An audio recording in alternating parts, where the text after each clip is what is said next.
minutes. It will be recorded and posted on the RFP webpage. I'm Ricky Bada, Senior Program Officer here at the Foundation. And today I'm joined by my colleague and co-lead on our rural grant programs, Tammy Hines, and your presenter for this afternoon, Amy Lohr, of the Texas Grants Resource Center. And I see we have a couple of hog folks, stellar hog folks, on the call as well. We're excited to bring these trainings to you. We're hopeful that these trainings will be beneficial to you. For those of you who are interested in applying, not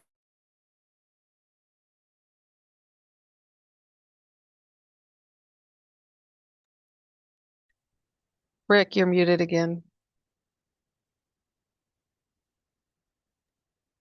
I'm sorry, that's my fault. she does that to me all the time. I try to let you know as That's soon as okay. That's possible. okay. Yeah. Testing. You can tell we've been rehearsing this for like a year. Got it down pat. Okay, I'll stop pushing buttons. Yeah, please. Payback. Try again. Yeah. I'm sorry. So, those of you who did join us on July 10th, we held our first webinar, Introduction Proposal Writing. Excellent presentation. It was also recorded, and you'll find that posted on our RP webpage. A little bit about the foundation. We were established in 1940, so we do have a long history in Texas. We are a statewide grant maker, meaning we fund throughout Texas. Mental health is and always been core and central to our mission and vision. And you can learn more about us by visiting our website at www.hogg.utexas.edu. It's long, but we'll make sure we plop that in the chat as well. Before I turn it over to Amy, just a couple of quick housekeeping announcements. We ask that everyone mute themselves except for me because I'm speaking. Tammy, during the program, to be respectful of the presenters, we ask that your questions be submitted through the chat feature, and when we open it up for Q&A following the training, we ask that only budget-related questions be submitted. We will reserve time after those questions to open it up for any questions regarding the RFP itself. So we thank you for that. And then after Amy's presentation, we will be walking through the budget template that we use. If you've already gotten it, you've either gotten it through Flux or on the RFP webpage, which is if you scroll to the very bottom, you'll find it there. And we'll be walking through the budget template that we'll be using for this funding opportunity. So let's go ahead and get the program started. So Amy, it's all yours. Great, thank you. I am going to start by sharing my screen, and while I do that, I will just introduce myself. I run the Texas Grants Resource Center, which is part of excuse me, I'm trying to do too many things at once, the Hogg Foundation, but also kind of partly our own organization. So hopefully you all are seeing my screen now. Rick already kind of went over the call norms, but also just wanted to let you know that we are recording this presentation and it will get posted on that RFP webpage as well as be sent to you after the training, just so you know you don't need to be taking copious notes as you'll get the slides. So like I said, we are part of the Hogg Foundation for Mental Health, which is part of the University of Texas. We are also a Candid community location. And Candid used to be called the Foundation Center. If you have been doing grant writing for a while, you may know it by that title instead, but they just kind of help. Maybe actually go to the next slide. There we go. Candid was formed in 2019 as a merger between the GuideStar and the Foundation Center. And they try to track all the millions of grant opportunities around the world, particularly in the United States, to be a clearinghouse of information about where the money comes from, where it goes, and why it matters. And their kind of mission in life is to get you the information that we all need to do good. So that is kind of where that's the partnership that the TGRC is between the Hogg Foundation and the Candid. So today we are going to talk about project budgets. It's all very fun and exciting, but very important and useful. So we're going to try to introduce key elements of a project budget and equip you with some practical skills so that by the end of today's training, you should be able to describe the basic elements of a budget, estimate the project's expenses and income, and then follow up after a project is funded. So remember, these steps are kind of universal and will help you kind of create a boilerplate program budget. But as I say in every training I do, always remember to give the funder exactly what they ask for and very little of anything else. So this will give you a boilerplate, but then you can go in and fine tune it based on exactly what your funders are asking. Sorry to interrupt. I believe the slideshow is not presenter. It's like it's in presenter view instead Sorry of about that. slideshows. That's way too much information for you to have to look at. So thank you for telling me that. Let me try that again. We actually did test that part, but it didn't work for me. Let's see. Is that better? Yes. Perfect. Thank you for letting me know. Yeah, and I'm not monitoring the chat because other people on the call are. So thanks for letting me know about that. So we will start with what funders want to see in project budgets. So you want to make sure that you get an estimate of the true cost of your project, and I'll go through all of these in greater detail. And then also your anticipated income to meet those costs. So we're going to look at the components broken down of your typical budget. First, you want to make sure to remember that each grant maker is different and they have their own budget format. However, they mostly want to see the same kind of information, breaking down your income and expenses. So we'll go through each of those, and then you'll have kind of your boilerplate of the budget information you need. We're going to start with income. So this is your support and your revenue. These costs are generally made up of grants and contributions. This includes all grants from independent foundations, corporations, government grants, donations from any individuals, or any other contributions. And your earned income. Earned income is generated by charging fees for service or selling items such as tickets or t-shirts or anything that you charge people for. That would be your earned income. And then, I just forget to do those too. So, and then your expenses are your direct costs, which are what is directly related to your specific project, meaning that these expenses are used for or allocated to this project only. That's why they're called direct costs. These expenses can include both personnel and non-personnel costs. Personnel includes all staff directly involved in the project, and non-personnel includes all other expenses directly related to the project.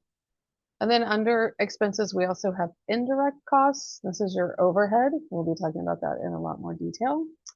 So these are the basic components. We're going to talk about each one in a little more detail.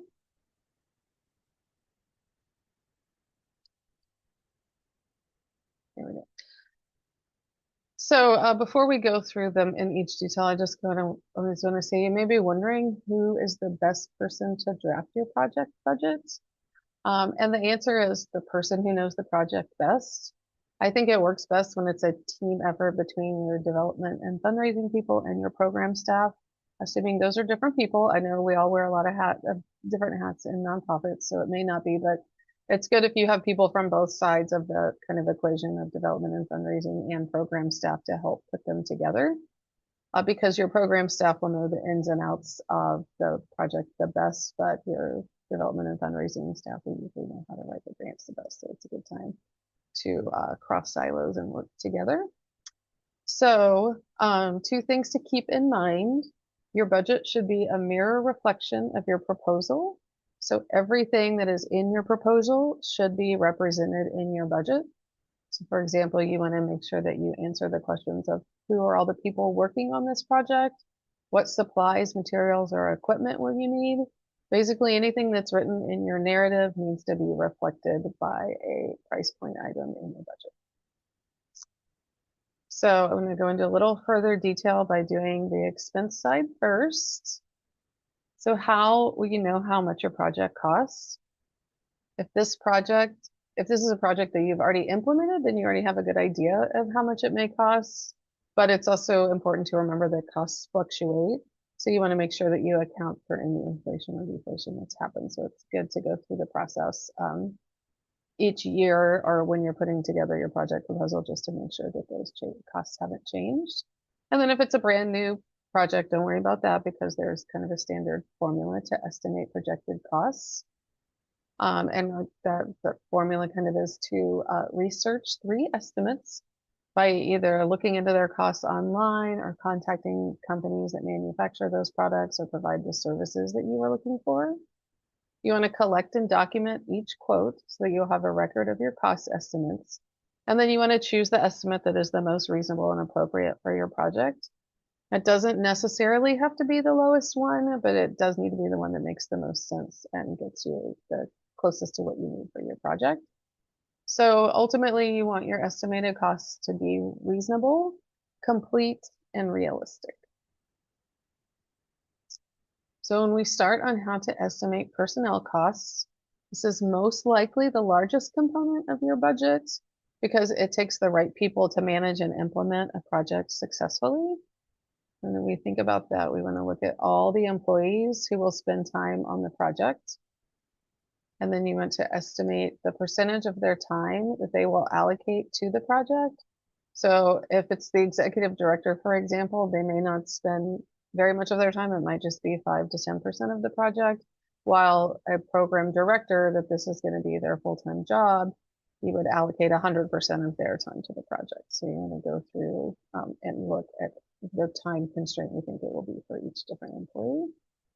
And then you'll need to do the amount of their annual salaries or hourly wages. So you would calculate and allocate the portion of their salary that this project will cover. For example, if your executive director is going to spend 10% of her time on the project and she makes $60,000 a year, then the amount you would put in that line item would be $6,000. And then in addition to salaries, you also want to include the cost of benefits. For example, if you are lucky enough to offer health benefits or disability, you can include a percentage of the employer's contribution for providing those benefits. And if your organization offers benefits, typically your accountant or finance person will know what your fringe benefit rate is, and you can add that amount to your budget. And some of those that you might want to think about is disability insurance, any employer portions of Social Security or Medicare, health insurance, life insurance, pension plans, unemployment insurance, and workers' comp. Those all kind of fit into that. And then when you add those things up all together, you will have your personnel costs. And then you do the same thing for non-personnel expenses, otherwise known as everything else. Every project is different, so every budget will be different. But here's a sample of non-personnel costs. Your list will be unique to your project. You don't have to have all of these, and if you have more, that's fine. It's just kind of an example to start with. So often a budget will include costs for consultant or independent contractors, and you should include these after your regular salary costs, but be sure not to apply the benefit rate since consultants typically do not receive benefits, which is one of the reasons why they're put in non-personnel, even though they are actually a person. And then also if your project includes volunteers, now that we're talking about personnel, but I'm going to go back, we'll go through in kind in a few minutes. So just kind of put a pin in that. We will come back to it. Then you want to think of every possible expense you might have with an estimated dollar value. Excuse me. So include as many of the potential costs and incidental costs as you can think of. And then just make sure that you have a line item. For example, if it requires your staff to travel, you would want to make sure you had a line item for travel, postage, any of these things, and then other things that you have thought of. And so when you're thinking about travel, that might be gas, mileage, airplane tickets, food, hotel, whatever it is, you want to make sure that it's reflected in this project budget. And then when you add that all up, you have your non-personnel costs. And then when you put your personnel costs with that, then you have the sum total of your direct costs. And then you're almost done with the expense side of the budget. Then I do want to talk just for a minute about indirect costs.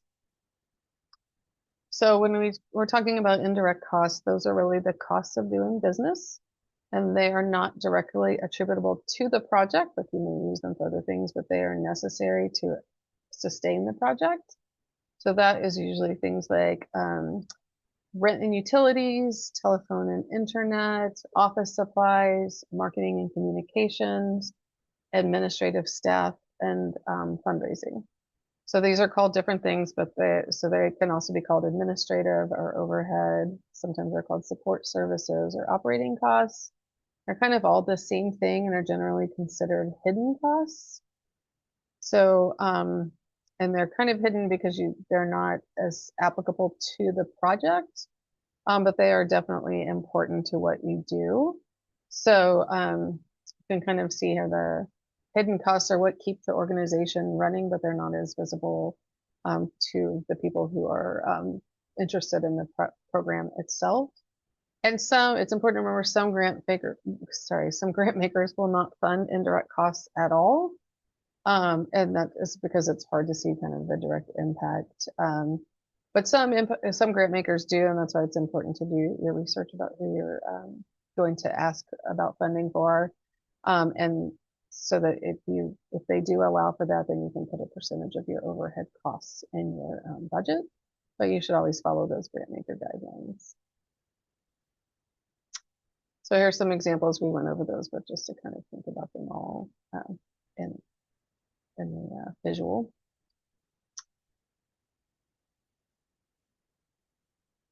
So how do you calculate your organization's indirect cost rate? First, you want to refer to the organization's annual budget and calculate the total sum of direct costs for all programs. For example, if your organization has a youth leadership program that has direct costs of $200,000 and a college prep program with direct costs of $300,000, your total direct cost would be $500,000. So then you would calculate the total sum of your organization's indirect costs, and in this case, that total would be $100,000. So you divide the total indirect costs by your total direct costs, and then you have your organization's indirect cost rate. So for example, here, the indirect cost rate would be 20%. And then you can add that percentage to your total direct costs for your grand total. Okay, so that kind of covers a lot of our expense side of the budget. So now we'll switch gears and consider the other half of the budget, the income.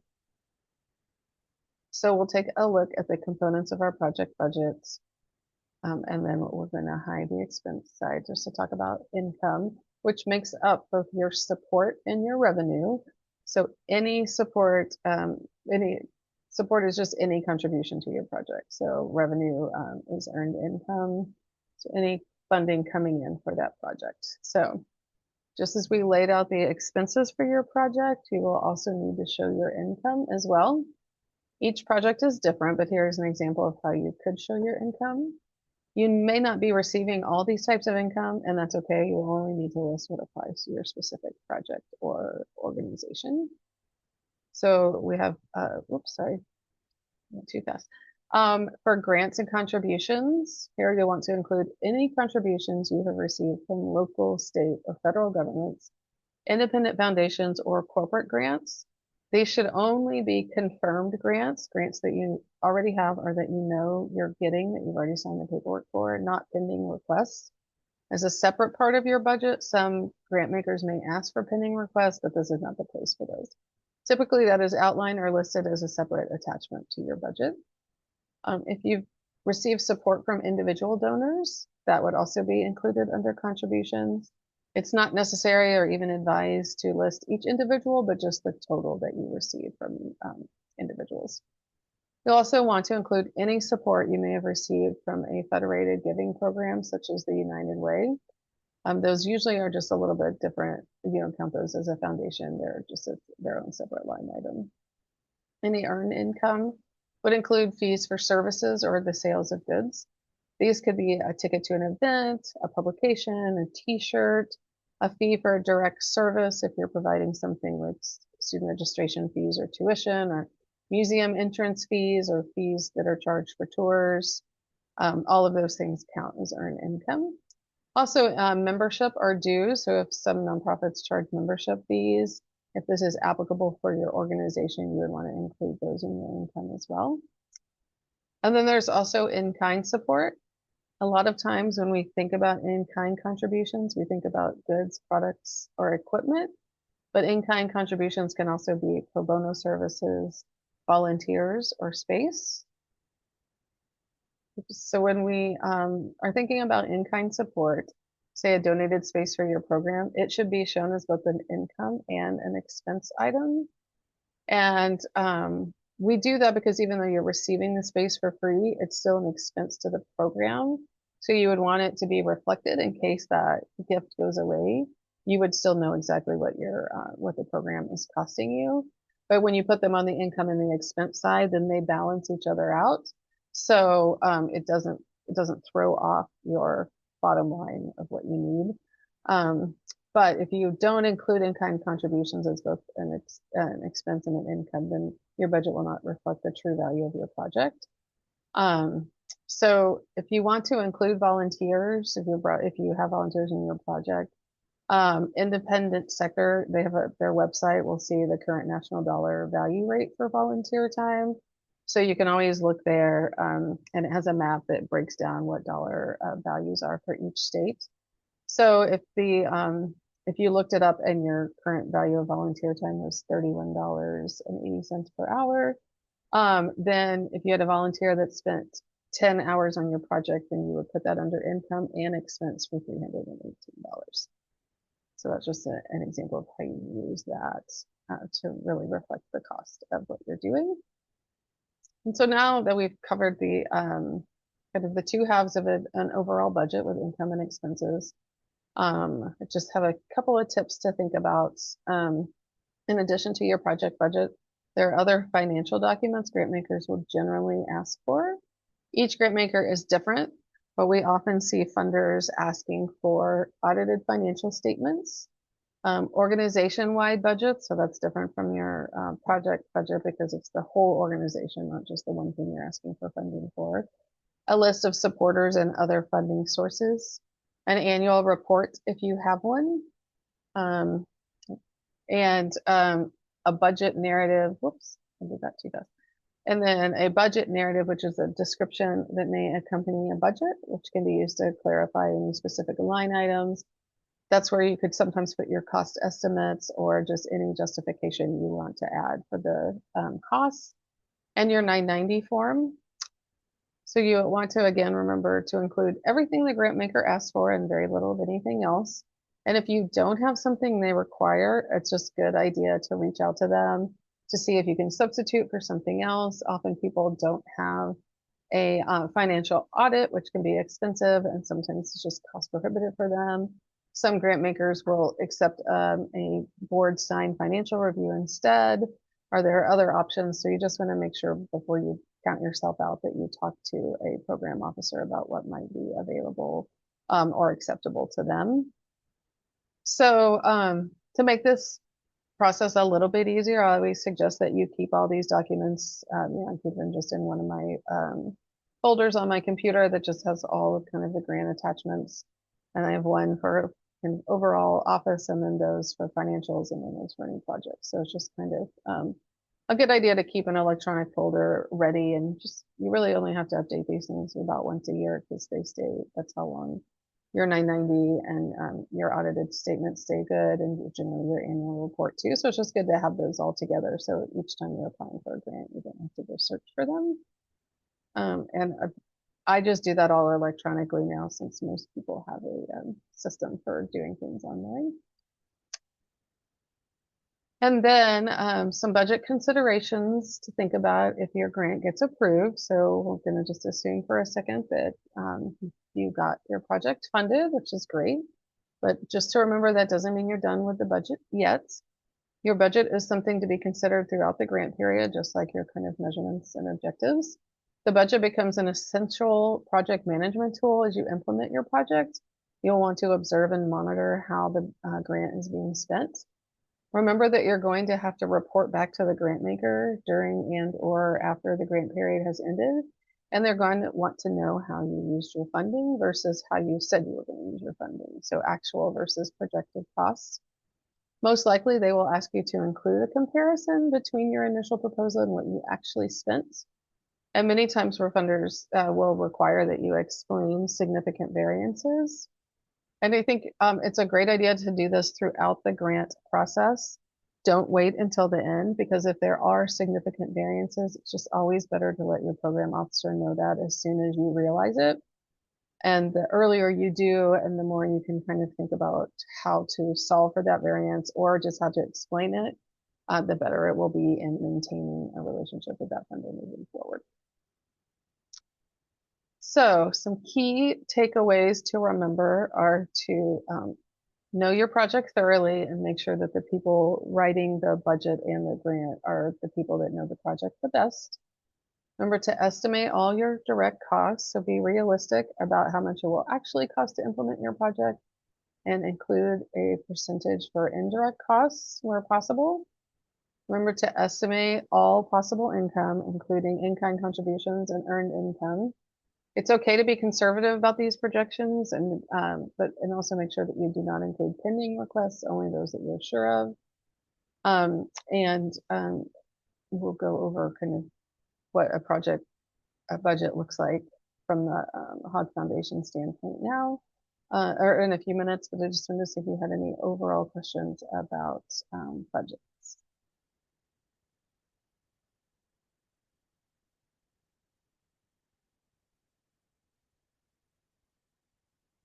Okay, great. Then I will stop sharing and I will turn it over to Tammy. Oh, Rick. Yes. Turn it back over to Rick. Thank you. Rick, you're muted. I'm on mute. Tammy, did you I mute didn't me? do it that time. Okay. I didn't do it. No, I did it myself. I'm going to own that one. Um, okay, so just wanted to remind the audience. First off, thank you, Amy. Just really a great presentation. I'm glad we're getting some laughs from the audience. I think one thing to keep in mind is that the information that Amy provided is really like almost like the spectrum of ask from a funder. So I think that's important for you to kind of keep in mind. Federal funders, they have all kinds of requests, and their budget, templates and their reporting requirements are really onerous. Like there's a lot of stuff that goes in that. State funders, they have, a lot of ask as well. Different, foundations, not every foundation uses the same kind of reporting mechanism for either a budget or a fiscal report. And so I have a saying, if you've seen one foundation, you've seen one foundation. We all do grant making, but we operate very differently and we use different tools. So I think what will be helpful is that we will go ahead and pull up the budget template that we actually use that you will be completing and submitting as part of your application. So that way you'll understand that you'll see pieces that Amy talked about, just like, oh, wow, that's really important. I need to be mindful of that. And then some things that you won't need to report on, like on the income thing, and we'll get to that in a moment. And then we can take questions as they fly in, either through the chat or we'll open up the lines to take questions. But I think what would be helpful would be kind of just walk you through kind of our budget template. And again, you'll find it in two places. One, you'll find it either in Flux when you go in to apply and you create your account and then you access the proposal documents, or at the very bottom of the RFP page on our website, you'll see a link there for the budget template, and you can download that, complete it, and then you would upload that into the Flux system when you're preparing your application. Before you jump into this, Rick, I just wanted to ask Amy a quick question because one of the questions that came in through chat doesn't necessarily apply to our budget, and I know we're getting ready to jump into that, but I thought it was worthy of getting her opinion on. Sure. One of the questions, Amy, was if we receive rent from organizations in our center, is that considered dues?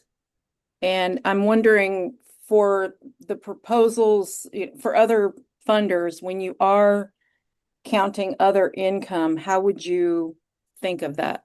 I think if you mean the center is the place that you own and then you rent out space to somebody else, that's rental income and that should be reflected in your budget. I think you would just do a separate line item for rental income and definitely include that. Particularly Okay. if there's some partnership with this project that they're going to use it or just any income that may be used for your project, make sure that it's reflected there. And so for us, if it was something that they wanted to reflect, it's probably only going to be in the narrative that they would include, because there really isn't a place for other income in our Mm, budget. mm. So, but thank you for that. Yeah. Sure. Okay, Rick. Yep. Okay. And then just on that particular subject, project specific, right? I think that's a yes.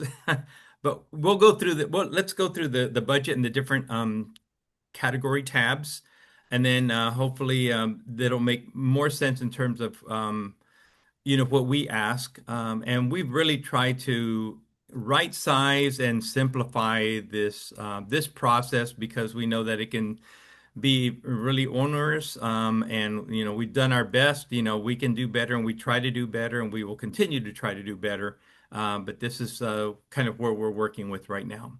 So the first tab is the general instructions, and that's really small. I can't read it. So, but hopefully you can enlarge it. Oh, there you go. Okay. All So right, better? cool. Yeah, that's great. Okay.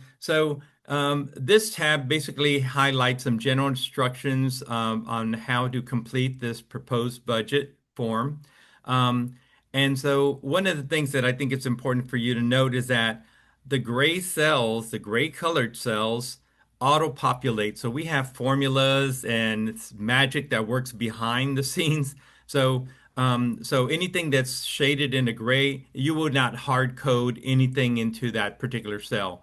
It will basically draw, any information from some of the other tabs, and I'll kind of explain that as we go into some of the other tabs of how it feeds what we call the budget summary page, which would be the next page. So again, this is some general instructions for how to think about preparing your proposed budget. You'll see that the tabs, correspond. You'll see like budget summary, personnel, contractors, consultants. So as you scroll down, you'll see each one of those has a corresponding tab, and it will give an explanation of how we conceptualize that information, like meetings and events. Or yeah, for that one, for example, and the list meetings and provide a brief description of each meeting and event related to the project. Estimate the cost of them, space rental, equipment rental, food, speaker expenses, event expenses, things like that, that are specifically for meeting, or if you say we're planning to hold a meeting every quarter or a meeting every month, then those are things that you'd want to think about in terms of preparing a budget to resource, monthly meetings. Okay. And again, we have, and we'll go through each of the tabs, but you'll always want to go back to this general instruction sheet that will, if you have a question, well, as meetings, does that mean food too? So, then you'll just go revert back to that particular general instruction, and typically you'll find the answer there. If you don't find an answer and you're still needing an answer, you can always email Hog Grants. You've got that email, and we'll make sure we put it in the chat as well for any questions related to the budget or the RFP itself. So can I just point out that you mentioned the gray color, but I'm going to also mention this yellow color. The Yes. yellow color is where you are going to input information. So the very first thing you're going to input is in this line, and I'm just going to put organization A. We'll see if it'll let me. Oh, no, it's not going to let me right now. Not while I'm online. So you're going to type in your organization name.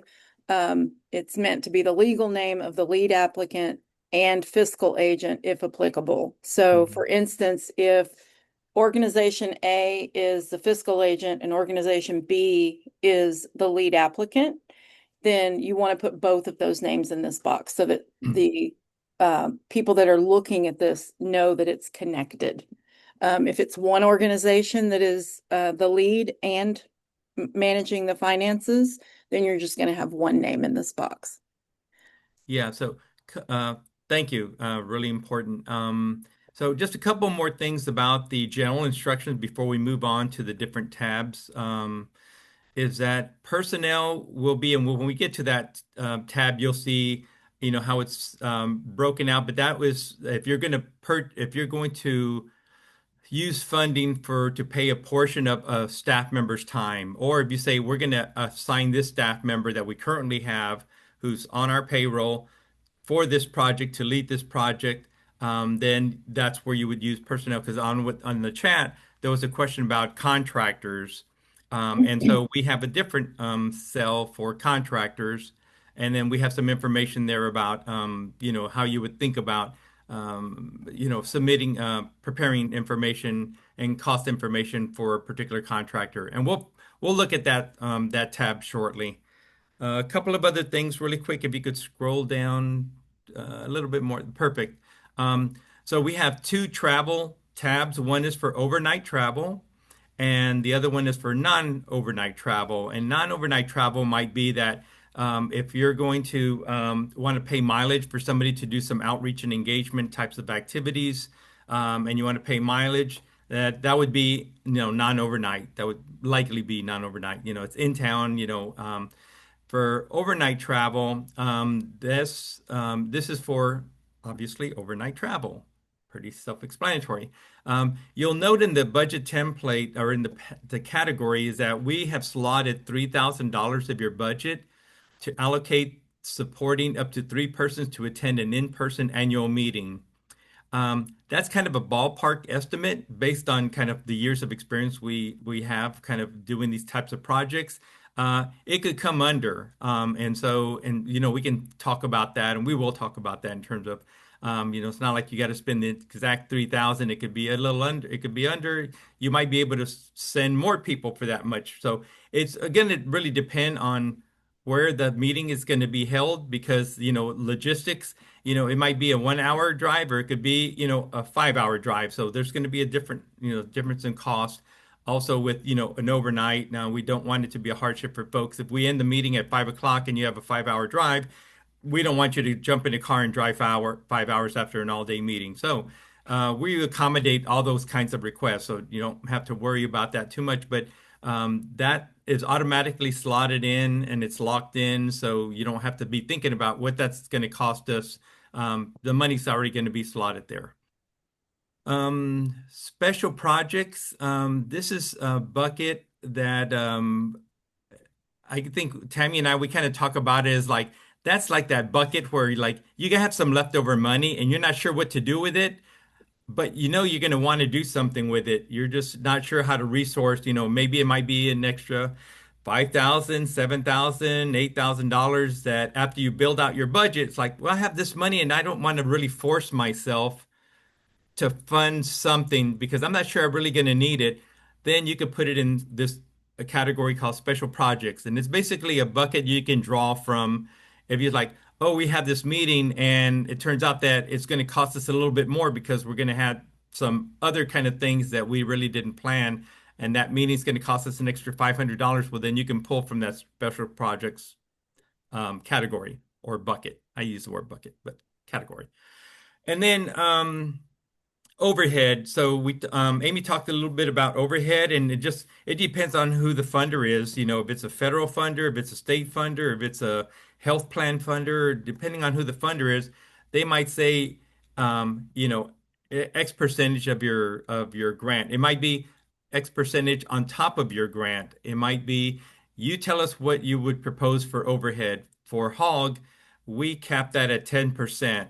And so there's a formula already built into the overhead. So as you're completing your budget, it's already calculating what the overhead is going to be up to the 10%. Now, if you request $75,000, which is the cap for each grant period over each year for 5 years, 75,000 each year, 10% of that is $7,500. So it's easy math in that respect. You don't have to figure it out or calculate it. The formulas does that. It's going to be it's going to be calculated based on what your request is. If it's a $65,000 request, then it's going to be, well, 6,500. That's easy math. If it's $7,135, and I'm not going to try that one, but you get the drift. You get the drift.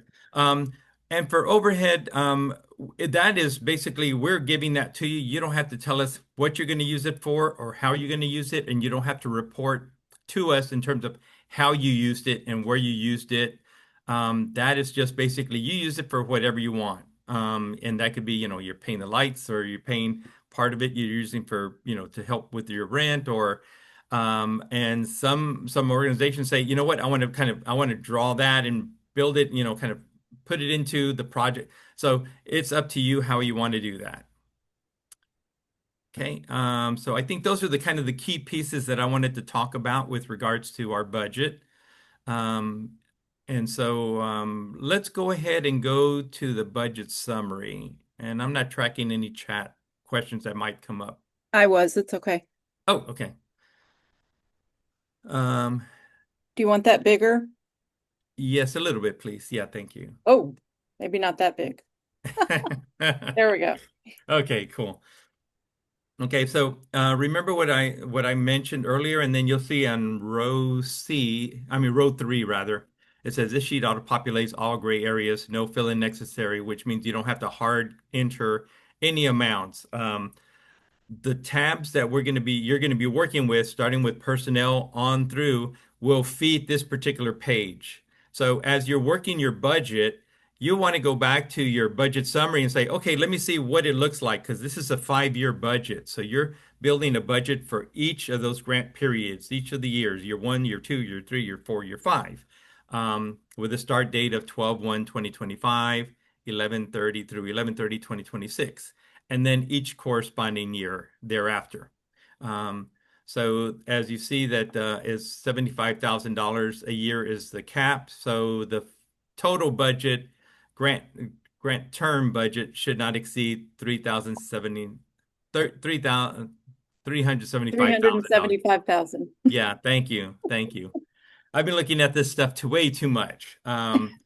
So anyway, and again, so you don't have to think about like calculating that stuff because all those the numbers and your budget that's you're working on personnel, contractors, etc., all feed this particular page. So again, as you're working your budget, you'll want to go back and look, and you'll be able to see it by grant period 1, 2, 3, 4, what the numbers are looking like. And you just scroll to the very bottom, and then it'll show you subtotals and then totals. So you'll kind of know where you're at.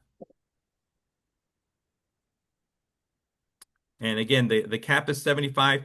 I strongly encourage people to request the $75,000. We always do. We don't like to see money left on the table, but you want to be thoughtful. And I think that's why the luxury of having that special projects category, because we don't want you to spend money, unnecessarily or just force yourself to buy stuff. Really think about how you would resource this project to achieve the goals that you're hoping for. And then, and again, being able to put some money in that special projects budget bucket, rather, you can draw from that during the course of your grant period. Okay, and so let's go to the next category. That would be budget. And so you heard Tammy mention that yellow. Personnel. Yeah, personnel, yes. You heard Tammy mention that if it's in yellow, that's where you're going to enter stuff.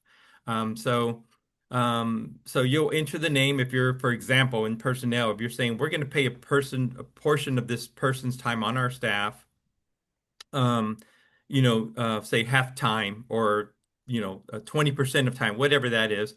You'll put that person's name there. You'll put their title. Let's see. We do request a job description, a resume, or input a D if it's going to be a job description, because you're going to be hiring for this particular position. So you may not know who it is, so it would be TBD. Um, and then let's see if name is TBD due to transition. Can we put that? Yes. Okay. Um, and then let's see. Um, a line on the justification. What would they be doing to support the project? We don't want a massive multi-page, just really a short 2 or 3 lines is sufficient. And then if you look at GP1, for example, you would say, is this a full time? It'd be 1. If it's a part time, if it's half time, 0.5, 0.75, etc. It might be 20.20 for 20% time, 25% time, etc. And then whatever their annual salary is and the percentage of time on the grant, and then it'll calculate in that total salary requested, it'll automatically calculate that for you. So you don't have to figure that out. In-kind doesn't need to be included in the budget template. Correct. In-kind doesn't. Oh, that's you, Tammy. All right. No, the I thought question that was a before question from was, do we somebody. need to fill in this kind of information Yeah, yeah, of in-kind information? And I'm just yeah, saying no. yeah. Yeah. There's a quick question. I can answer this one real quick. Oh, when? So let me pull it up here. If awarded, how will grant payments be made? Cost reimbursement quarterly? They'll be annually. You will receive the full 75,000 at the start of the grant, and then thereafter, I think it's like 6 weeks before the end of the grant period, you'll receive automatically half of your allocation. So that would be 37.5, 42.5. 42.5? 37.5. 37.5. Okay, 37.5 would a direct deposit or your cut, but you would receive that allocation just to give you, additional revenue. So that way, because then typically we ask for narrative reports and fiscal reports 30 days after the grant period. So there's going to be kind of a window where the grant period ends. You'll still be implementing the grant. You'll need reserves to do that. And so that's just a process that we put into place to ensure that there's no barriers to implementing the project, that you're not short of cash or anything like that. Once we review and approve your narrative and fiscal reports, you'll receive the other half of your allocation, which if it's 75, you'll get that 37.5 6 weeks before, and then once your reports are approved, you'll receive the other half of that, the other 37.5. And thank you. Grant period again starts just December 1, 2025 through 11/30. So it would be a 1-year cycle through 2026, and then thereafter. Let's see. I think that might be it for personnel. And then it would be the same for GP2, GP3, grant period 2, grant period 3, grant period 4, grant period 5. Okay. Um, can you scroll down a little bit just to make sure? Yeah, so that's just, okay. And then at the very bottom, you'll see the personnel costs. You see the gray areas. That's going to be all calculated for you based on what you've entered in those yellow cells. And again, the formulas do the work for you and do the work for us. So that's nice. Can I add something to this just Sure. because I see this frequently, that I think this is a challenge sometimes. When you look at this GP1 column, and let's say we're putting in an executive director and we've given the resume and the justification. So the way you're going to fill in those yellow boxes under GP1 is this a full-time employee? So I'm going to assume that it is for this example and say that's a 1.0. So you're going to put in it's 1 FTE. If the person is a full-time employee at full-time, that's 1. If, for instance, it's a full-time employee at half-time, that's going to be 0.5. If it's at 3/4 time, that's going to be 0.75. So that's how you're going to decide the FTE number that goes in there. Whatever the annual salary is, let's say 60,000, you're going to put in the full annual salary. And then the next one is the percent of time on grant objectives. This is the way it figures for you. So if you say the executive director is going to spend 10% of their time, you're going to enter the 10% there. It's going to do the math for you to figure out what is 10% of 60,000 of one FTE. If you had put in half time, 60,000, 10%, it's going to give you a different number, obviously, right? So then fringe percentage is whatever percentage you use within the organization, somewhere around 20 to 25%, sometimes 30%, depending on what fringe you're paying for. Whatever that fringe percentage is that you use is the percentage that you're going to put in there, and then it will figure that based on the salary that you've requested. So I just wanted to kind of go through that step by step, because a lot of times this gets people hung up on the FTE piece. Most positions are an FTE of one. However, we do see more and more partial FTE positions. So that's kind of an important piece. Okay. Do you want me to go to contractors and consultants? Yes. Okay. Let me make it a little bigger. Thank you. There we go. So there was a question about contract consultants. So this would be the tab that you would use if you were going to be hiring a consultant, any kind of contractor who's not personnel. So you would put the person's name there, their title. What is their scope of work again? Just make it 3 or 4 lines, very succinct. What they would be providing as to support the grant.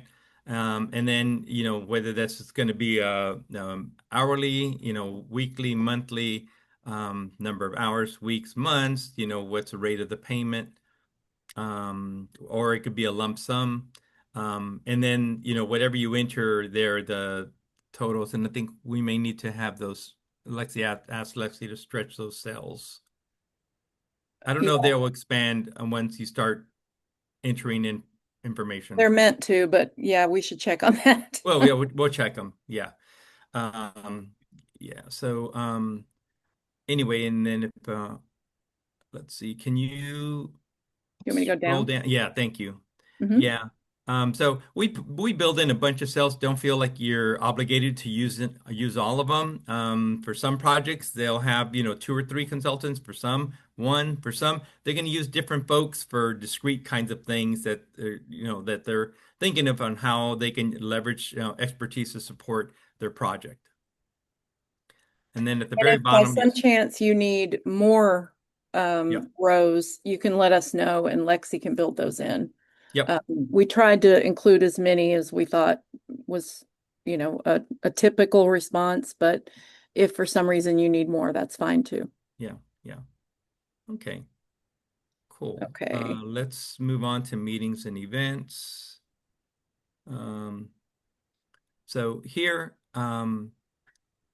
there's a few cells. So meetings and events, you enter, the type of meeting, whether this is going to be, community meeting, town, community forum, or whatever kind of meeting. You call it a name, you say what it is, just a brief description, and then for example, we'll just use GP1 because they're all the same all across GP1 through GP5.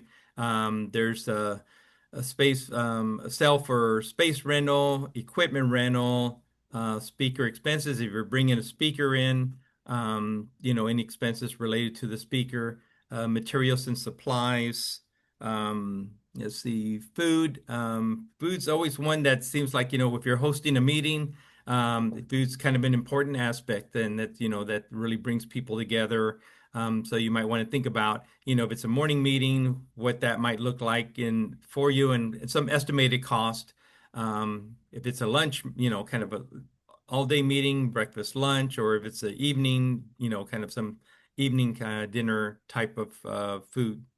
And then, we leave a catch-all for other because there's just something that, we don't anticipate so you can use that, you can put other, or, just, move some dollars into that special projects as a safeguard. An example of some things that might go in there is if you're paying stipends, for instance, for people to attend a meeting or participate in a meeting, or Mhm. if you're giving gas cards or you're supporting childcare expenses, things like that. All of Yep. those things can go under other. We would just want you to describe what they are in the Yep. description box. Yep. Okay. And Okay. scroll down, and it That's does all the calculations for you. So you'll see what your total is. And then if you're, completing, if you're completed this and you kind of want to know what it looks like on your budget summary, you just go back to your budget summary and all this information gets fed into that budget summary template. Okay, so let's go to the next category. That would be the overnight travel.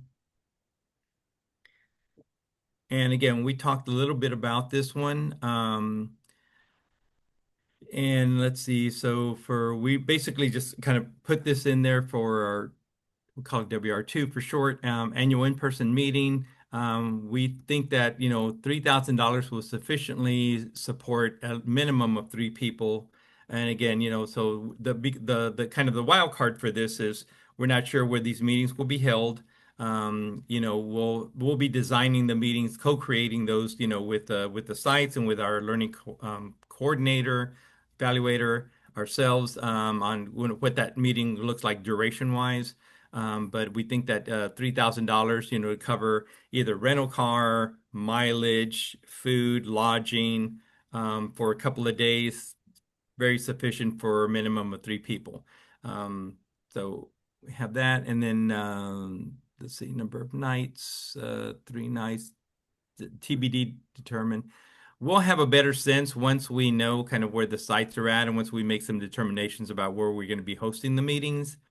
And then again, we can work with you if you have any questions or concerns about any shortage or shortfall in terms of funding that you have. But we're we're pretty confident that that will sufficiently cover costs, and that could include flights, could include rental car, could include renting a van. If you want to bring several people and you can do it more cost effectively. It could be a process of renting a van and bringing, 6 people, 7 people, and then being able to use some of the funding, to cover, accommodations and things like that.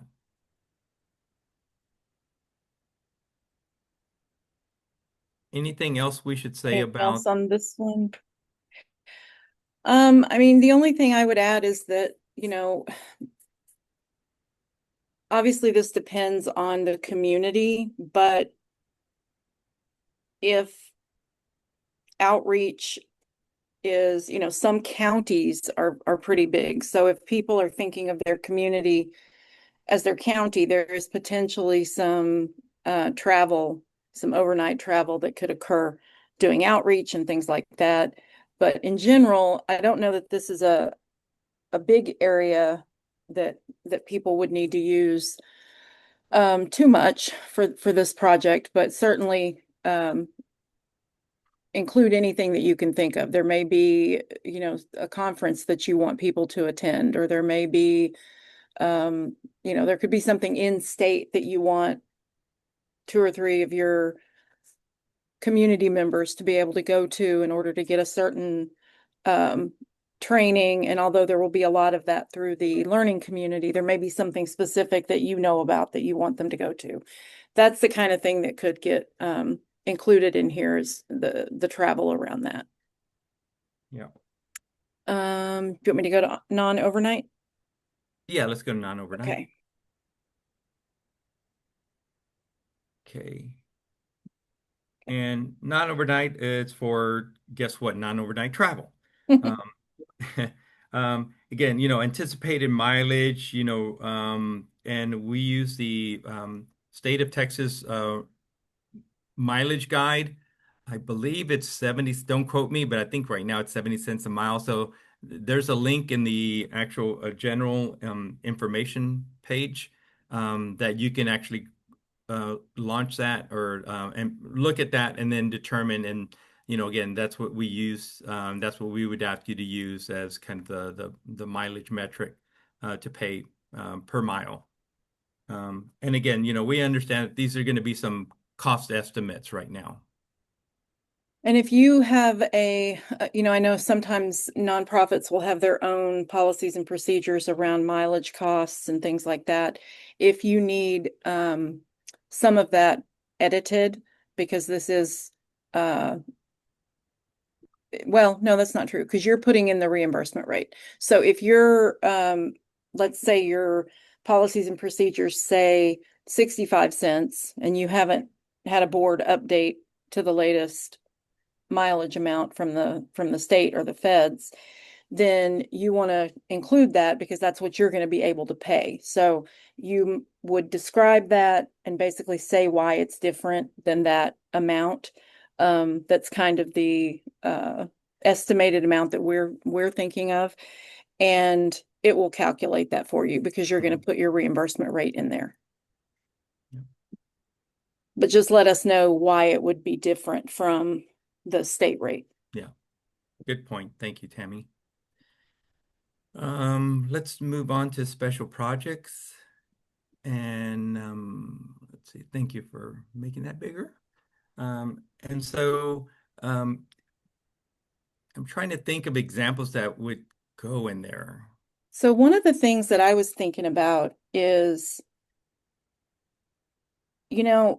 as people are working in their communities and they start pulling people together, one of the things that we know happens is there are opportunities that people find Hmm. for working together to create some synergy around this idea of creating an environment conducive to mental health, right? And so just an example of one of the things that our original pilot project that we saw occur was within the first couple of years, one of our sites, people were talking about wanting to create a walking trail.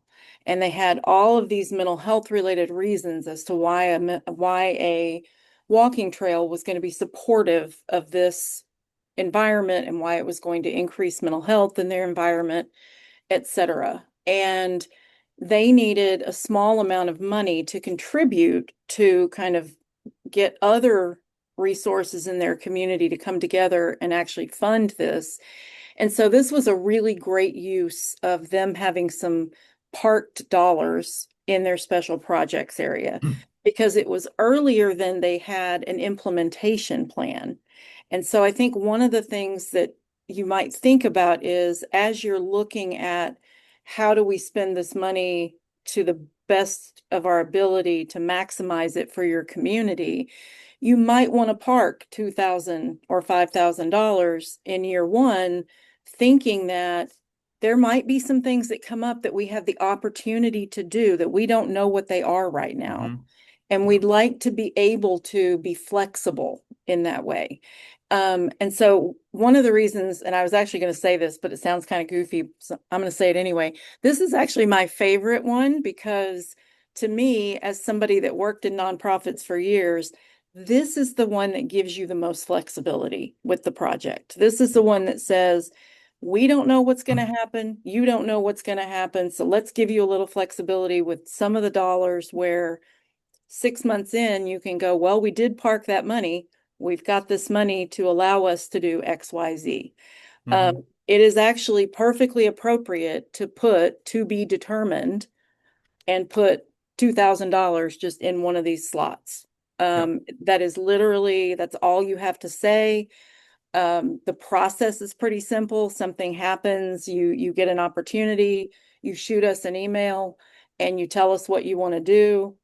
Unless you're going on a cruise somewhere, you're probably going to get an approval and you get to use the funds for something that you couldn't have planned for.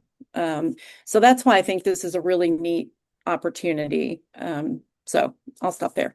Yeah, no, that's a great example. And I think there's some other examples that immediately came to mind that we've seen in the five sites about just, like a health fair, Yeah. information education fair. And, all these community partners want to come together. And so wanting to be a good partner, They might say, "Hey, we need a bouncy house for the kids, and it's going to cost us, $300 or whatever." I have no idea. And then you say, Right. "Okay, well, on behalf of our collaborative, we'll make that. We'll provide that funding." And to be a good partner of this particular endeavor, that's really a community-wide effort. So, again, you can leverage the dollars, and in many different ways. So I do echo what Tammy's saying about, parking some dollars there. When we get done with the budget, we'll talk about what happens if you have money left over, because we have a different position and philosophy about that a lot of funders, particularly federal funders, don't. But we'll get to that in a moment. And then what's after special projects? Hold on real quick. I'm just Material responding to a supplies. question. I'm almost done. Okay. After special projects, I think is materials, supplies, and Yeah, equipment. yeah, Um, let me make it a little bigger. yeah, It's being sticky with me. Okay. There yeah. you go. And so, this could be, we have some examples in the guidance of like if you want to host a website, you want to create a website for your collaborative, cost money to, make that happen and to host it. You can, this is where you could pay for it through this, postage, office supplies, photocopying, communication materials that you want to develop, you want to purchase, anything like that, materials and supplies. If you have any questions about, does this fall into this, just send us an email or send Hall Grants an email. But, we ask you just, use your best judgment. We don't want you to ask us for every single thing you have in mind.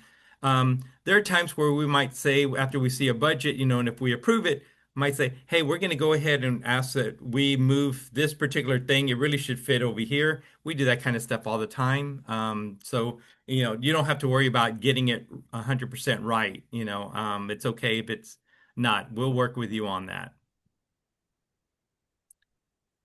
And if you can scroll down to the bottom, I think we just have some cells built in for different kinds of things you may want to purchase in that category of material supplies, equipment cost. Um, yep.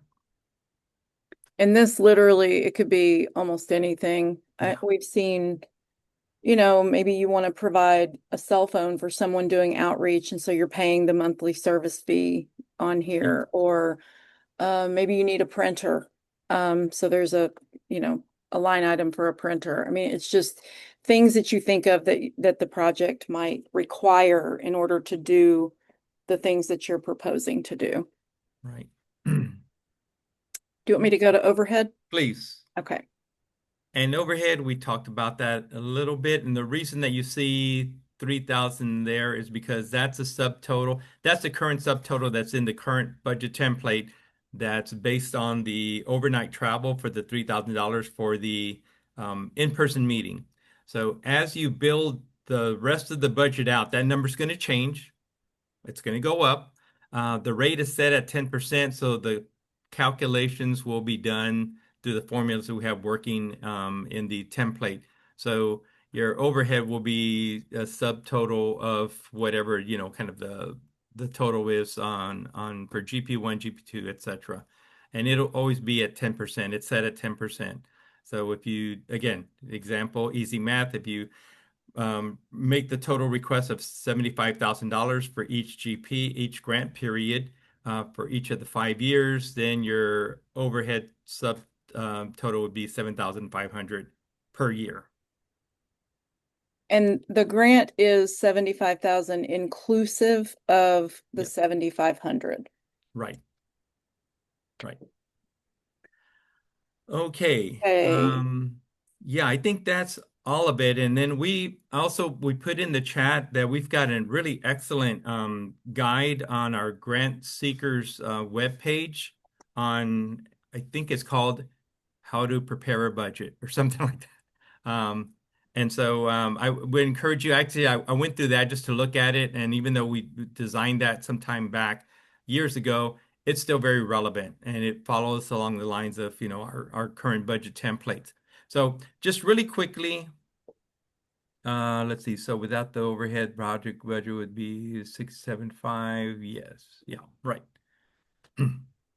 Okay, so let me just make a quick mention about unspent funds. It's not unusual for projects, particularly multi-year projects to have, or any, 1 year, 2 year, 3 year, 5 year projects to have unspent funds at the end of the year. Our position and our philosophy is that we don't we will not take that money back or minus it from your next allocation. We will talk with you about how much money you have in the unspent funds, and then look to reallocate those dollars into your subsequent grant period. So don't feel like you got to go on a buying spree if you're coming up at the end of the grant period and you still have money. We don't want you to spend money, unnecessarily. We want you to spend it very thoughtfully, and very strategically and in line with the goals of the grant.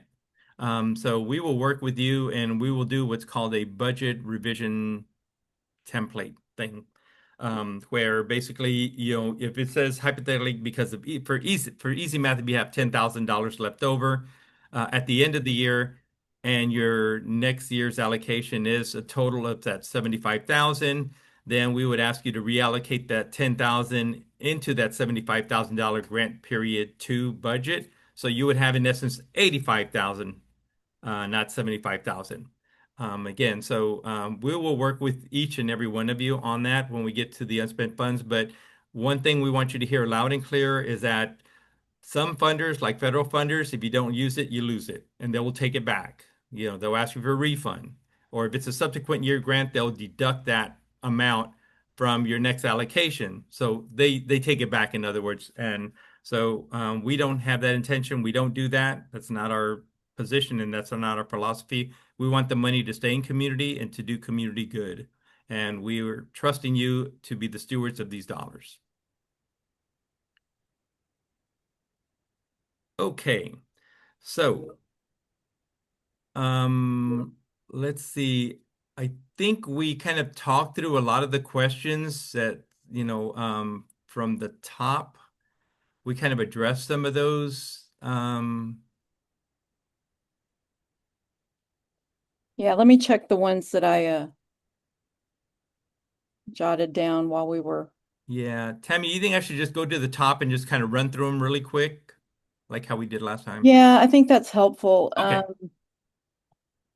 Let me get to the very top and then we'll. One that I think you can talk about really quickly, if you want to let me do that. Sure, go ahead. One of the questions was fiscal documents for a fiscal agent. And I think if we can also go over the documents that are required in Flux, I think that would be helpful too.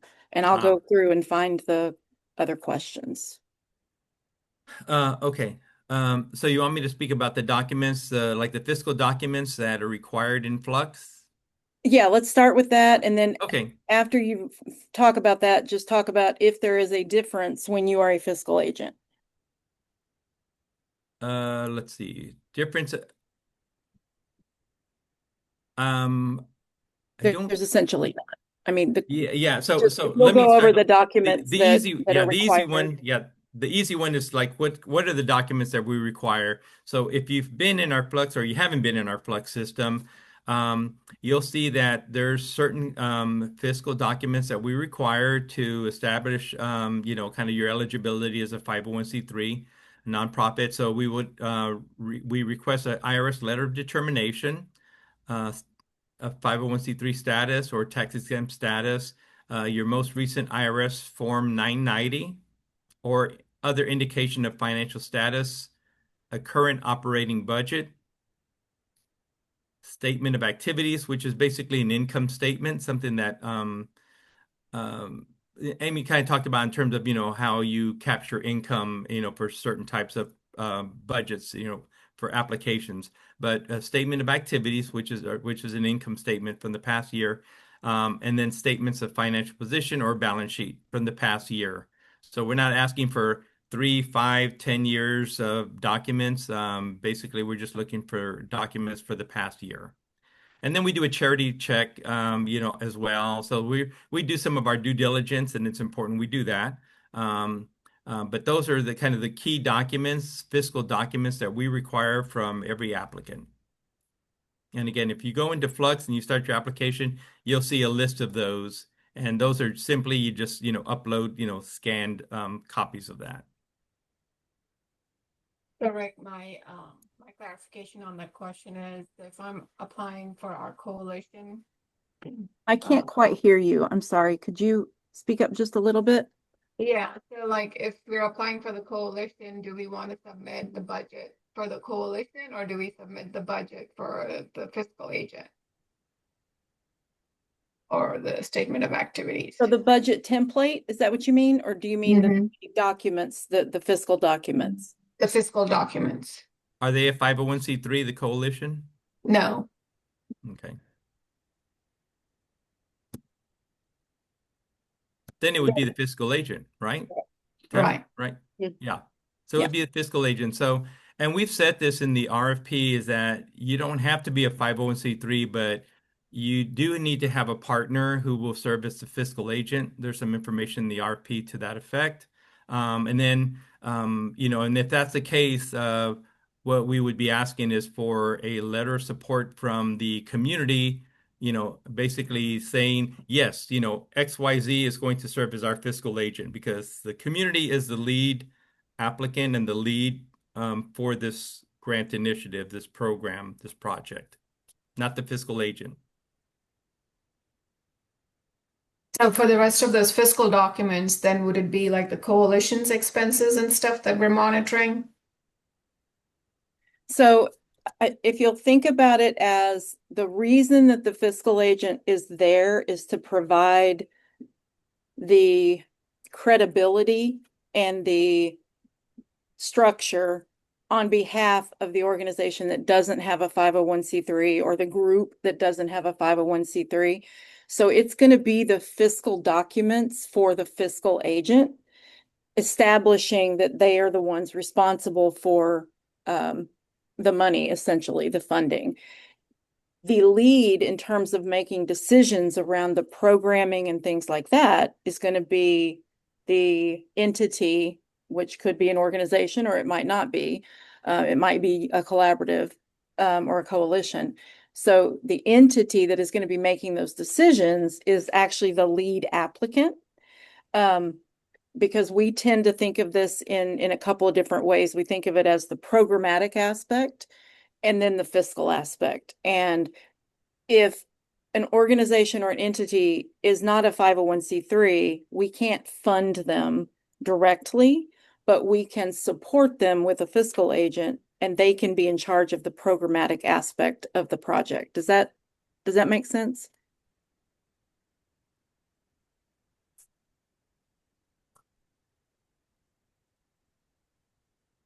I think so. My other project lead, she just joined, so maybe give us a couple minutes and then Sure. Sure. I know it's a little confusing. I mean, the whole idea of fiscal agent slash fiscal sponsor is kind of a standard one, in that it really is the organization in charge of the finances.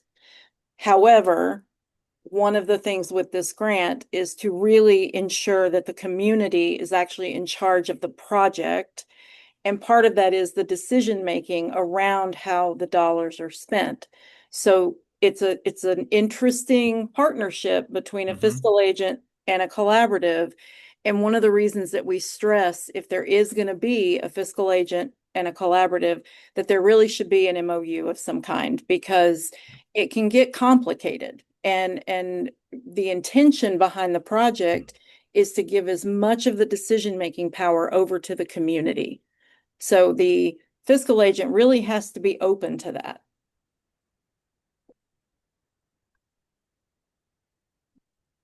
Wonderfully explained. Thank you, Tammy. I might have just made it more confusing, and I understand that. Makes sense to me. I mean, yeah. Okay, so we've got a couple of other questions. All right. I think we touched on the others that were up there. Yeah, I'm looking at them. And I think we did touch on them. I'm scanning Okay. them right now, kind of scrolling down. So I'm hearing conversation about the budget template. Let me just state for anybody that's not watching the chat. So I'm going to, we've had people report back to us that when they downloaded the budget template from the link on the RFP page, that it was password protected. So there are 3 places that you can access the budget template. I'm going to tell you what those are, but I'm going to ask you to give us 24 hours to make sure that they're all accessible, because it sounds like at least one of them is not. So you can get the budget template from the Flux application. So when you go into our grants management system, Flux, you can download the budget template from there directly. Okay, so that's one place. The second place is, you saw the link on the RFP webpage at the very, very bottom of the FAQs. There's a link to the timeline template and a link to the budget template. We'll check both of those and get them accessible, because they shouldn't be, the yellow parts should not be password protected. We'll get that figured out. Then the third place is when you download the full RFP, you can also access the budget template there. There's a link in there to get to the budget template also. So there's those 3 different places. We will verify all of that and make sure that they're all aligned, and that you have, that they're accessible where they're supposed to be. Like I said, just give us 24 hours to get that checked and probably re-uploaded. So that being said, if you've downloaded something already, you might want to wait and download the newest version that will have all of that fixed. Sometimes we just don't find these things until people start trying to fill it out. So I appreciate your patience on that. Let's see. Okay, so a lot of conversation on that. So people are asking for the link to the budget template. I'm going to wait on that just because we really want to fix that issue first. I did pop back in the chat the how to complete a budget template, the link that Rick had sent earlier, and I just sent it again to make sure that people that came on later could still get to it. Let's see.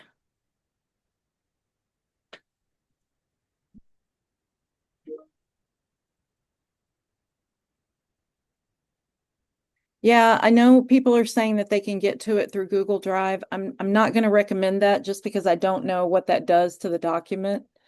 And it may not auto populate the way it's supposed to.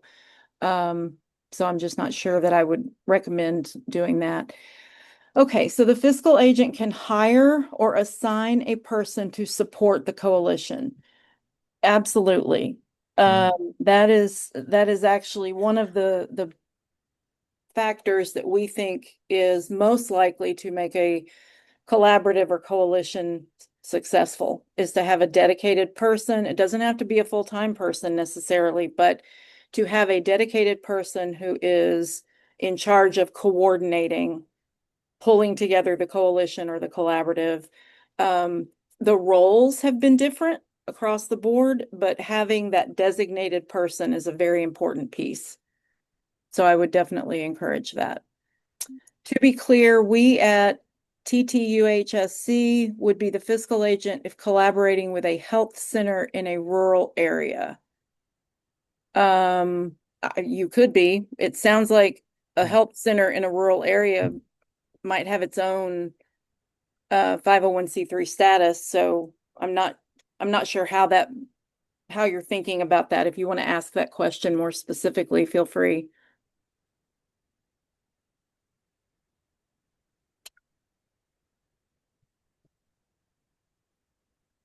Joy, are you still there? Yes, can I speak? Yes, yes. Yes. Okay. Yes, so we're looking at 2 different possible sites, one in Pecos and one another border town. Both are health centers, which I understand are 501(c)(3). So would TTUHSC be the fiscal agent, or would the community center be the fiscal agent? So I think the important part is to think through how are you building the collaborative? And if the collaborative is going to be connected to the health center in some way, maybe the health center is the fiscal agent for the collaborative, or Well, our goal is very specific. We were hoping to send a mental health fellow from the university to one of the health centers on the border. So it would be our fellow from TTU working at one of the uh, health facilities on the border. So I'm just not sure what role we need to play in Yeah, this. so I would invite you to really look closely at the RFP, because really the main emphasis is building a community collaborative. And health centers are going to be a partners, there's going to be agency folks and stuff, but it's really designed to create a community-led, community-driven collaborative who will determine what are going to be the priorities. And so this is not a treatment services grant, not the right, this. So if the intent is to send somebody to provide services, this is not the grant for that.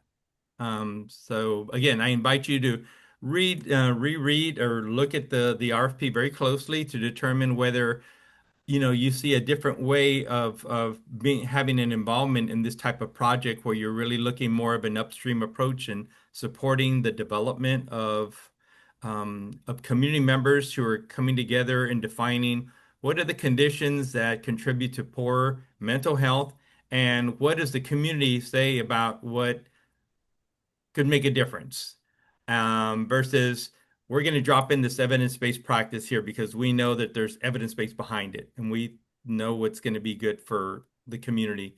That's not the intent of the purpose of this project. Wasn't for the first iteration of WRC, and it's not for this one. So it's more research gathering, is that what you're saying, as opposed to practical application of support for the community? Well, I mean, I wouldn't necessarily call it research. I mean, there's potential to have a program evaluation kind of component to kind of determine like how did this work? How did it come together? What seemed to work? And but we do have a coordinator and we do have a separate evaluation component, who are going to be wrapping around support for these sites that we fund. So I think you just have to kind of think about and determine what role you could play in a project the way this one's designed. what I hear, Joy, is if you have I think you used fellow that you're thinking of sending out to one of these communities, is is there some way that the fellow could be the designated point person to build a collaborative? I don't know. Yeah. That would be something that could potentially Yeah. align with the grant. But if the goal was to get the fellow into the health center to provide services, that does not align. Mm-hmm. Okay. Well, I would, at first blush, I think in order to relay this information to the behavioral health department here at TTU, it would be probably best for me to get a grip of what what a collaborative might look like. So, is there any materials and such that we can compile, so I can share that with my colleagues? So the background information on this, I think could be really helpful, which is on the RFP webpage. It's a summary of some of the project work that went into developing this iterative of the initiative. There was a collaborative approaches to well-being in rural communities initiative that is still going on, and we essentially have built on that. And so there is quite a bit of information summarized in that background. And then you can certainly find more information about the collaboratives themselves on our website. Yeah. And in the Okay. RFP, we give examples of what we mean by collaborative members, community members in And different, you know. I just dropped that in the chat, the Thank you. link to the RFP, so you Okay. can find all that information there. Okay, Thank you, thank you Amy. very much. You're very welcome. Okay, next question. Can a university be the fiscal agent and school district be the community agent with an MOU in place?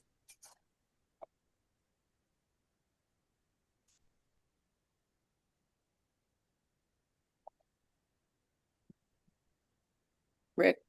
Yeah, I think I need to know a little bit more of what is meant by that.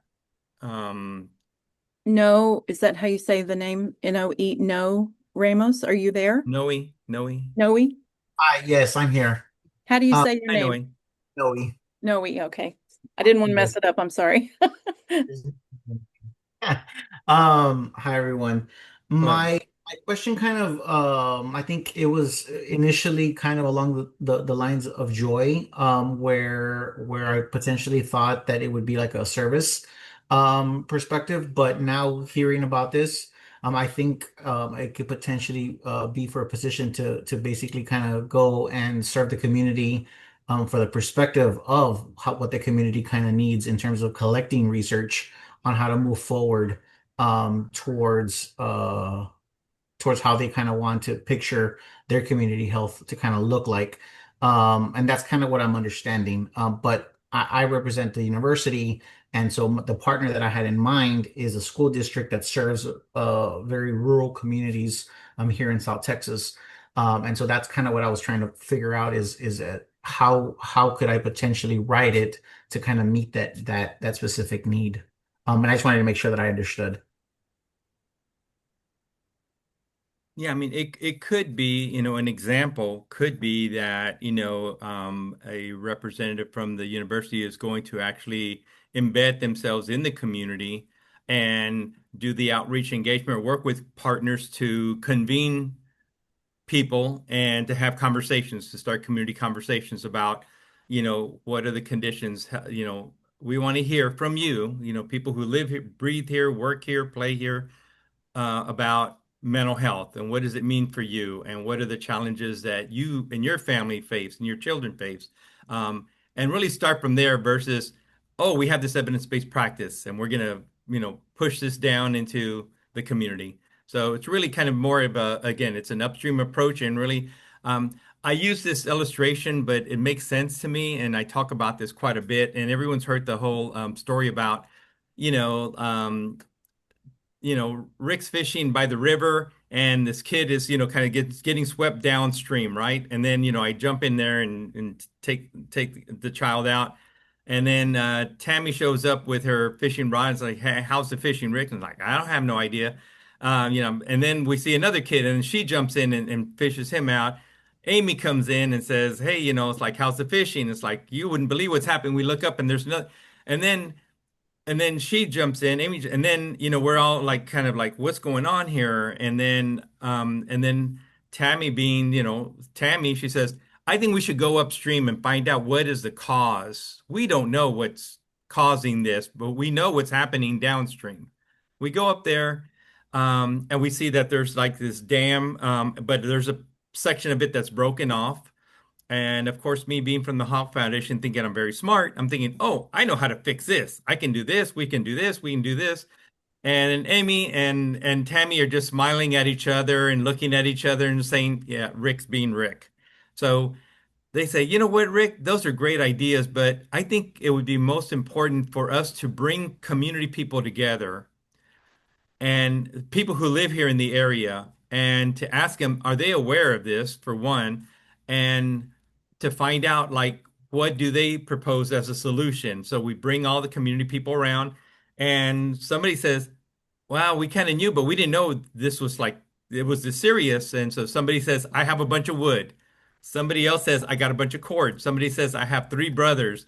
We'll bring in the sweat equity. And you start getting community to come in and co-create the solution versus Rick from the Hog Foundation, um, kind of implementing his ideas to the solution. Because when you co-create, then you have real uh, you know, buy-in, but you have that real community support.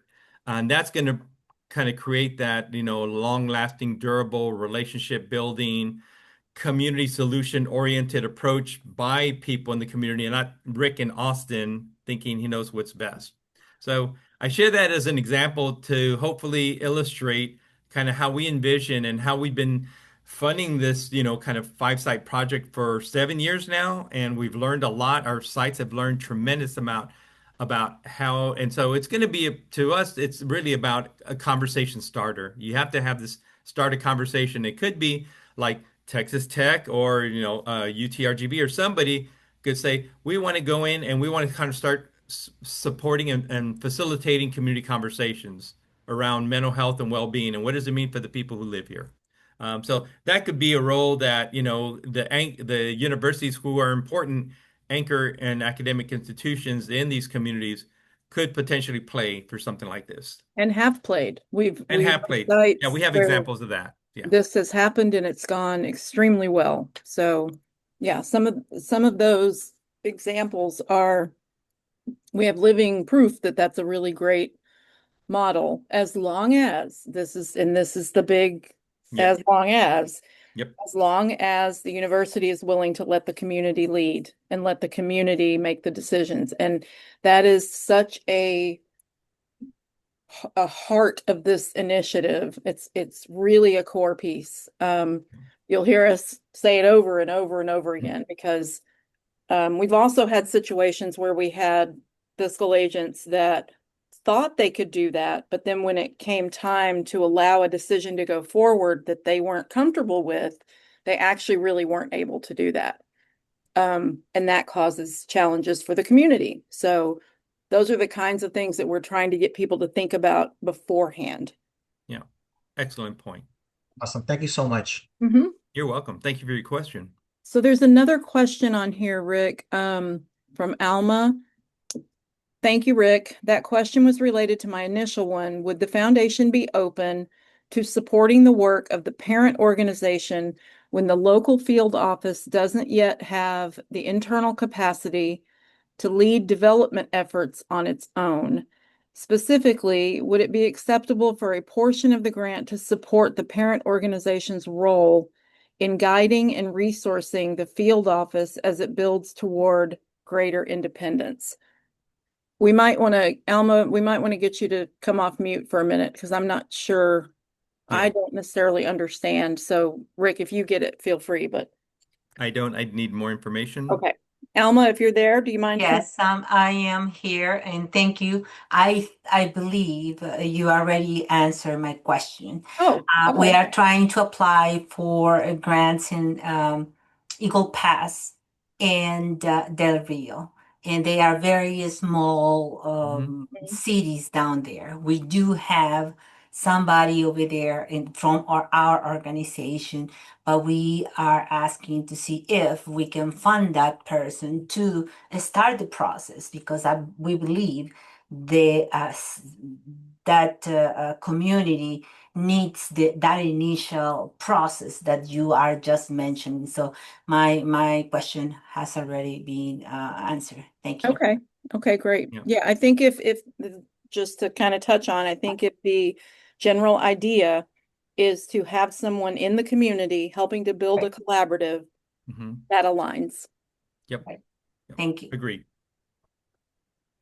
Okay. Well, why don't we open it up at this point? And if I missed any questions, you guys please let me know. But why don't we open it up if there are people that want to ask questions verbally? Yeah. Specific to budget still, but if no more budget questions, then we can move to just general. Yeah. Okay. And in a sense, we have moved to some more general Oh, questions, right. RFP You're related. right. So that's fine. I mean, we'll take any questions that come and give you our best. Go for it.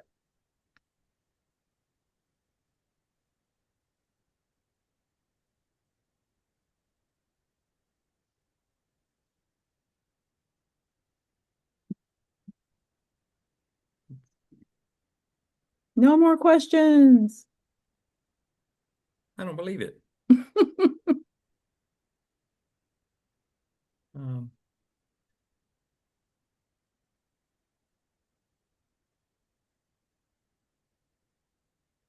let's see. Someone. Okay. Well, we got a few minutes, so don't worry. I Erica, if have you're one just formulating, yeah, formulating.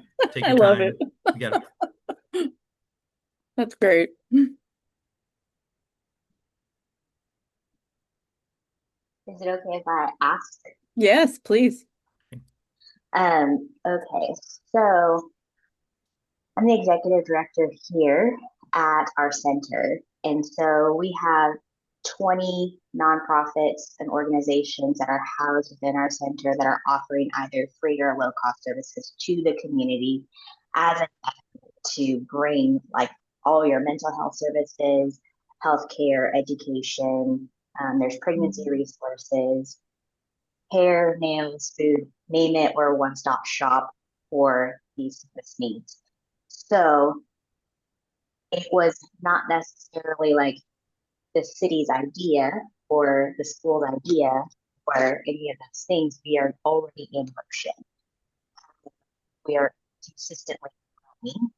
And so when we're formulating this project and how we're going to utilize these funds, we want to potentially bring on, we're starting a social work internship starting in August here. And we have a social worker who's overseeing the internship. And so one of our tests is to see if community social worker is going to be something that is needed for this community. Is that something that we could potentially look for funding a community social worker in our center as a part of this these funds? Does that make sense?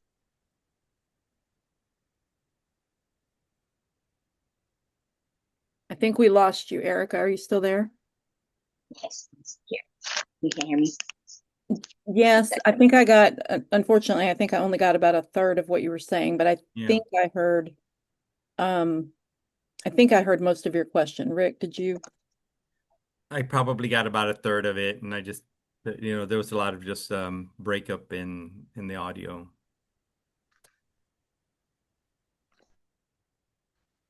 Let me try this. Can you hear me better? Oh, that's lots Oh better. yeah, Okay. very Sorry. good. I That's haven't okay. used those earbuds before and wasn't sure if they were going to actually work well. Okay, so I don't know how much you heard. Do you mind just starting over? Yeah, Sure. that would be helpful. Yeah. Thank you. To make sure we Yes, no problem. So I'm the executive director here for a community ministry resource center is basically what it is. We have 20 different organizations, ministries, all providing free or low cost services to the community. Now they pay a reduced rent to us, and then we raise the other 25% for operational costs of the building. It's about a 20,800 square foot building, an old nursing home that we've renovated into a space that is creating a platform for people to come to and a one-stop shop for people to find these services. So one of our project ideas is one of our partners is she's starting a social work internship in August. She will complete that social work internship next year. We have a supervisor over her. She is a UT student, by the way. So she is overseen by a supervisor. And one of our goals is to see if a community social worker is necessary within our community. And if we can provide that service to the community by having her here. Can the funds be used for providing a part-time social worker for the community? if that's something that our community needs. Does that make sense? That's what I'm saying. I'm trying to figure out how to formulate the question.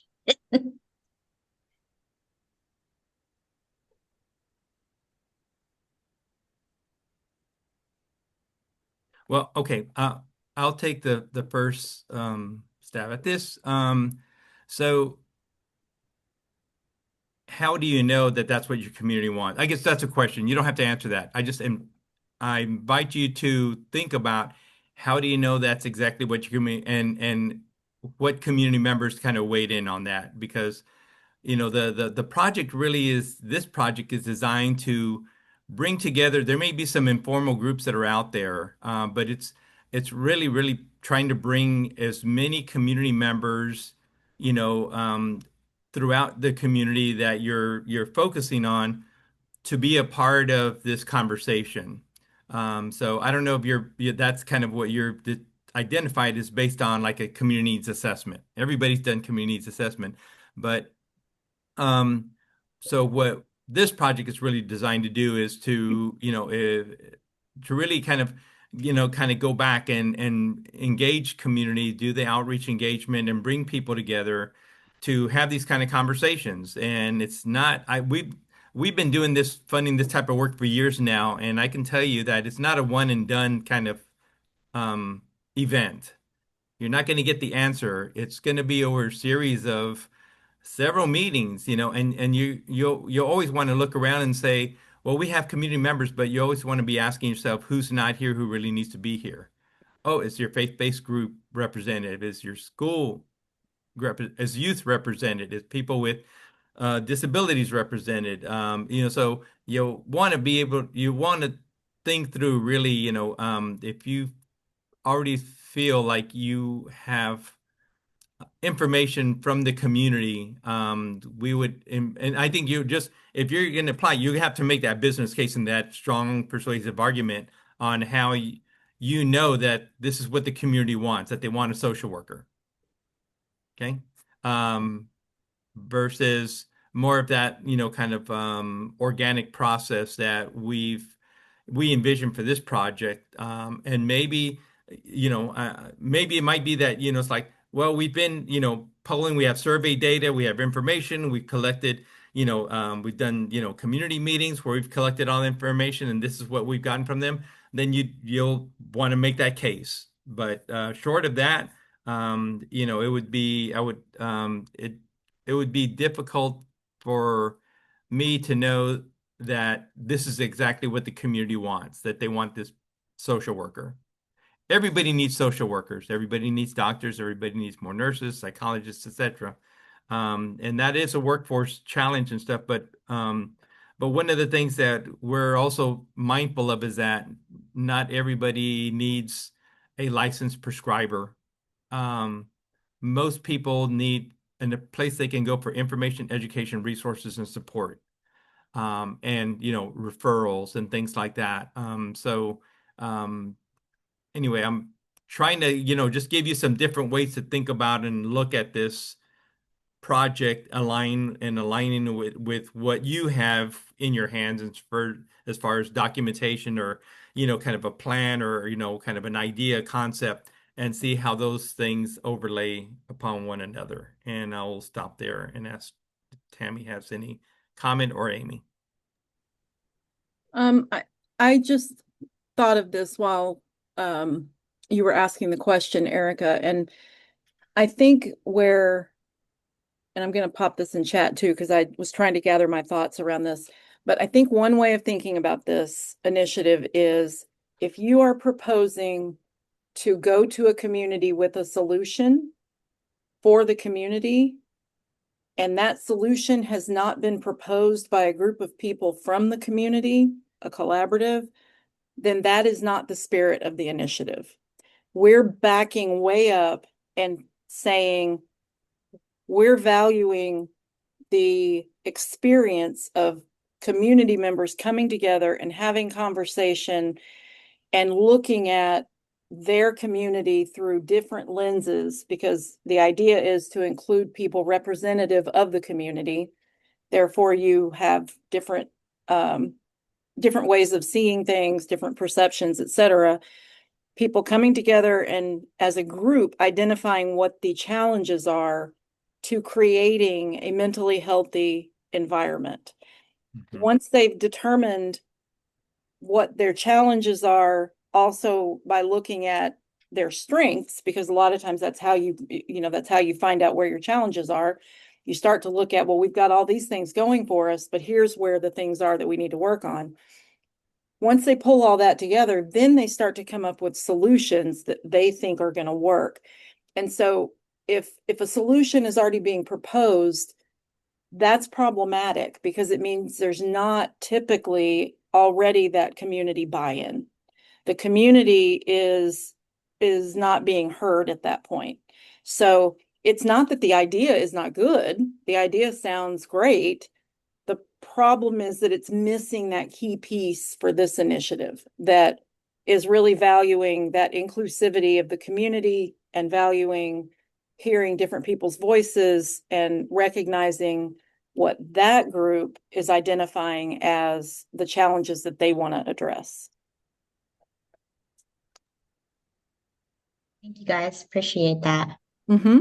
Just trying to wrap my head around how to think about this. I know it's challenging, and I will tell you, this is obviously we've been steeped in this for a few years now, but even when the foundation started to kind of transition from really focusing on, I mean, we were very focused on recovery, for instance, for a decade, and it was hard to kind of wrap our head around, well, how do we keep that thinking because that's really important to us, but back things up so that we can start looking at including different voices and looking at community challenges through a different lens. It's a tough shift. I mean, it really is. And so I get it. Yeah, because you're bringing certain solutions to the community, but the community needs to ask you, what solutions can you offer? Yes. Yeah. Yes. Okay. Yeah, and that's really the I guess the kind of the crux or the impetus of the project. That's really a centerpiece of the project.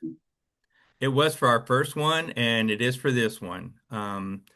And but I think and again, and Tammy mentioned this, but so yeah, it's kind of a different shift in kind of organizations who are used to like delivering programs and services because they kind of know, like, kind of some of the needs out there and they have, either evidence-based or promising approaches or practice-based evidence approaches that have been effective in providing programs and services to folks who have this these particular needs. So again, it's really it's a paradigm shift mentally, and and certainly it is for foundations like ours. But I will say that this whole kind of upstream communities supporting community conversations to really for communities to define those conditions and to come up with the solutions, there's a lot of traction in the philanthropy world now. And in Texas, you're seeing Methodist Health Ministries, you're seeing St. David's, you're seeing Episcopal, other regional funders who are basically taking this and actually moving some of their grant making upstream to support these kinds of conversations. So I think the more you kind of are able to use your words, wrap your head around this, I think this could really position you to be, attractive to, or, looking at other funding opportunities that have a piece like this built into their design. Yeah, I think that what I'm hearing is like this might not be the year that we apply for the grant, but we take the step over the next year to just propose the question to the community, hey, what are the gaps? And then bringing people in to have that So, conversation so ahead of let me time just add before. to what you're saying, though, that you don't have to have asked the questions in No. advance. The idea is, and actually I was going to say, it sounds like just the way you've described your center with all of these different pieces, you actually have some resources that if you think about each of those individual entities, I don't know what all to call them because it sounds like it might be some individuals, some organizations, people providing different levels of service.